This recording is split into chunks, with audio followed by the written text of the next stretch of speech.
Welcome back, everybody. Final half hour of a quick moving Thursday morning show. Talked about it earlier in the program on the upcoming Valley games this weekend. Illinois State, Youngstown State's going to have our attention, but certainly the game in Carbondale, at least to me, has the biggest potential of being a tremendous game between North Dakota and Southern Illinois. Our guy Tom Miller joins us from the Grand Forks Herald, of course, covers UND football, and gracious enough to give us a few minutes this morning. The initial reaction from seeing UND at 8 in the playoff rankings, what'd you make of that yesterday?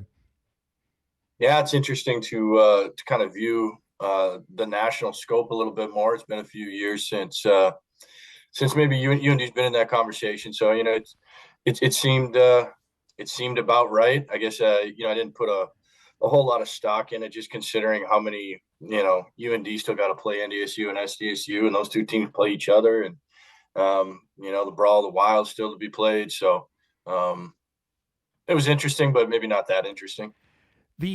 Just to have the recognition, I think, of where they should be at. You could argue maybe they could be higher, maybe they could be 6 or 7 like they are in a couple of the polls, but reflective of who they played. And this is, I know, a dirty word in Grand Forks, the quality losses of what they had of Kansas State and Montana, who they've lost to. Frankly, they've been really good. You can't dispute of what we've seen through the first 6 games. They scored in their first 4 possessions last week, Tom, against Youngstown State. I was thoroughly impressed of how they played against the Penguins last week. Yeah, I thought a big swing section of the schedule was going to be at home against Youngstown and at Southern Illinois. And the way that Youngstown, obviously they were at home, but the way that Youngstown played against South Dakota State, I thought that that game was going to be a real benchmark. And the score was fairly close, but really North Dakota really handled that game pretty well for the most part. The third quarter got a little hairy, I would say. Some of that's probably natural when you lead 28-7 into the third quarter. I think they got a little bit maybe conservative, and their offense was a little better when there was some urgency. But I was a little surprised that UND handled business against Youngstown as smoothly as they did. And boy, we're going to see if it was one thing to win at Northern Iowa. Yep. Now I think this is a really that next step that we've been talking about, right? Is first you got to just win on the road, and now you need to get a quality win on the road. And UND's played pretty well on the road so far. Fourth quarter leads in the final moments at Montana and at Kansas State, and obviously they fall apart a little bit. But all things considered, it's been a team that's played well on the road all year for the most part. Schmidt's connections to Carbondale, I know you've written about it. Can that be a factor? Can that be something they can exploit, you think, this weekend?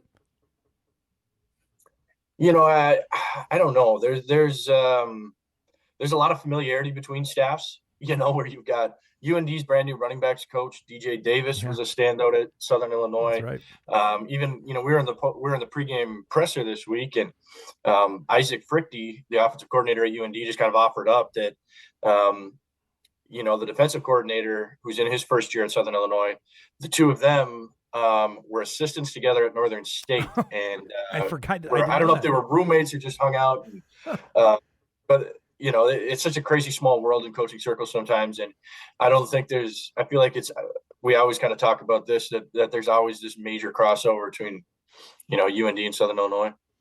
Yeah, that's really interesting on that. Lee Proncheski is the SIU DC, who was a former Bison quality control coach, but also coached at Northern with Isaac Frichte, which is a neat deal there. They have not played often, and I know the trips down there, though, have not gone well. That's another thing that has nothing to do with the current team, but they've got to fight that in a game. It's a huge game on Saturday.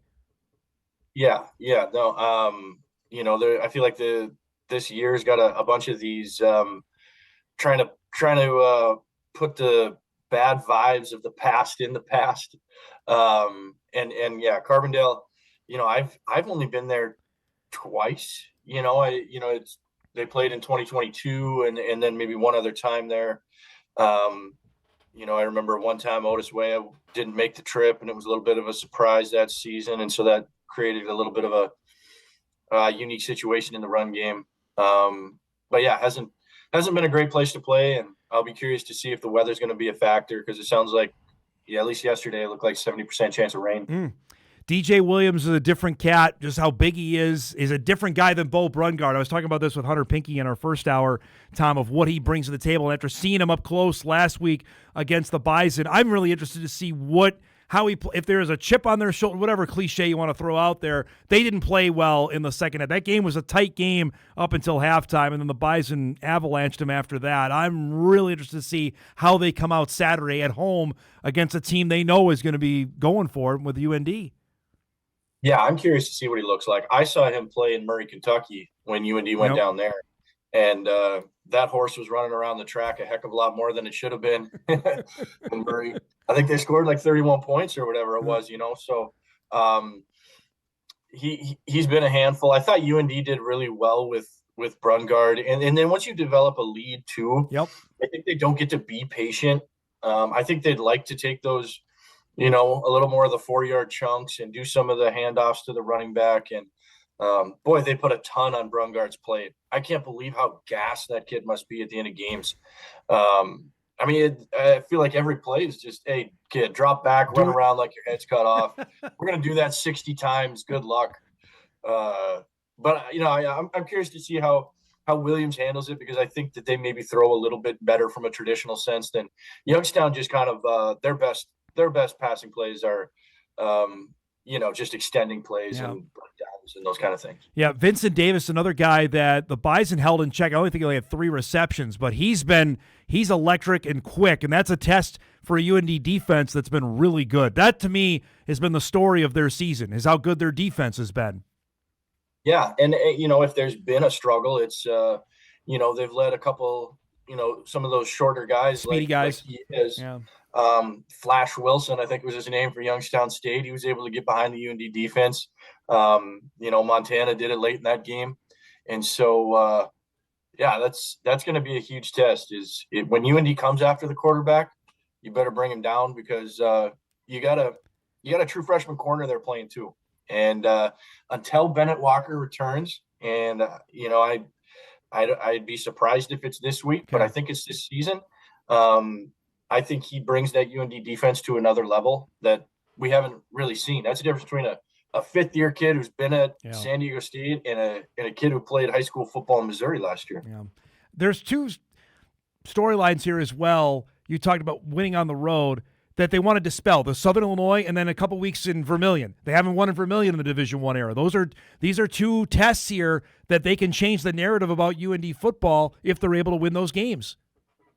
Yeah, and like I said earlier, the way they played on the road this year has been impressive, and I've been surprised. I think their ability to stop the run has been the biggest thing that has changed the trajectory of the program, basically. And I think that's something that travels pretty well. There's I don't know, something to be said about being able to stop the run first, and whatever happens from there, you can roll with. So I'll be curious to see if that can continue here. Got an email in to ask Tom if he can just give us the backstory on how Abby Ducher landed at UND. I was visiting with Dennis Hutter actually about this at Summer League Media Day. He couldn't go on the record. It wasn't official yet, but just gave me kind of a wink, like, yeah, this has been in the works for a little bit. You know any of the backstory of how this all came about? Not really. I was on the trip to Northern Iowa, and people started kind of asking some questions, and I'm not sure if people really didn't know or if they were being coy and didn't know. But it was the question, right? I feel like at Northern Iowa, the conversation was like, does she want to go to a power conference team, or does she want to come home?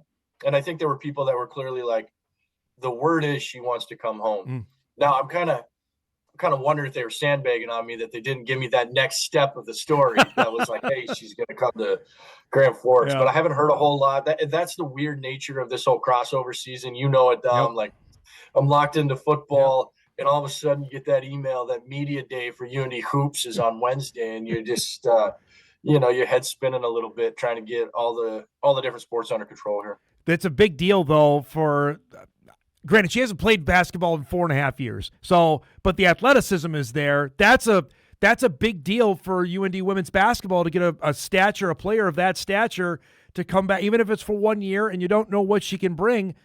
That's a win though for Hutter. He can brag about that, I guess is maybe the best way to say it.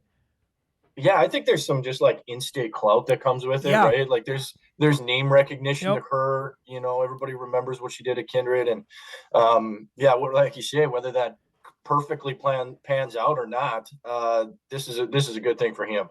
I was trying to come up with a comparison. I couldn't think of the Faith Dooley did some volleyball to basketball. I feel like those sports make a little bit more sense about be tall and jump. So I'm really curious how much can you not pick up a basketball for what period of time? And athleticism, but that's a long time of not shooting a lot of hoops. Last thing, we've always, when you've come on the show, especially at this time of year, talk about the attention on football. A win Saturday, knowing full well what's going on in Grand Forks this weekend. We're going to have Schloss on tomorrow to talk about.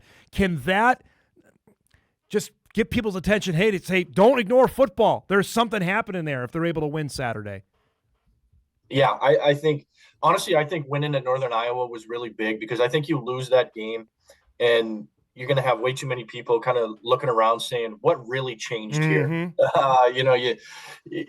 As much that has changed, if you lose at Northern Iowa, there's going to be that crowd that's just like, what's really new about this program? And so, you got to kind of do that every week, because you're absolutely right. It's, when you got 12,000 seats that you're going to fill up on Friday and Saturday night. Heck, I got a 4-year-old and a 5-year-old. They aren't doing a double dip. You better pick one or the other, right? And there's a lot of families in the city that are going to think that way, you know? So, it's, you're competing for attention. They've done a good job so far keeping people's attention. Safe travels, my man, to Carbondale. Have a great time, and we'll talk soon, okay? Absolutely. Good to chat with you. Thanks, bud. There he goes. Todd Miller joining us from the Grand Forks Herald. UND's SIU coming up Saturday at 2 on ESPN+. We'll take our final break. We come back. We'll get you ready. We got a loaded Sports Thursday. We'll get you ready for that and send you out the door as Hot Mike wraps right after this on WDAY Extra, KSFL, KNBN, and Inforum.com.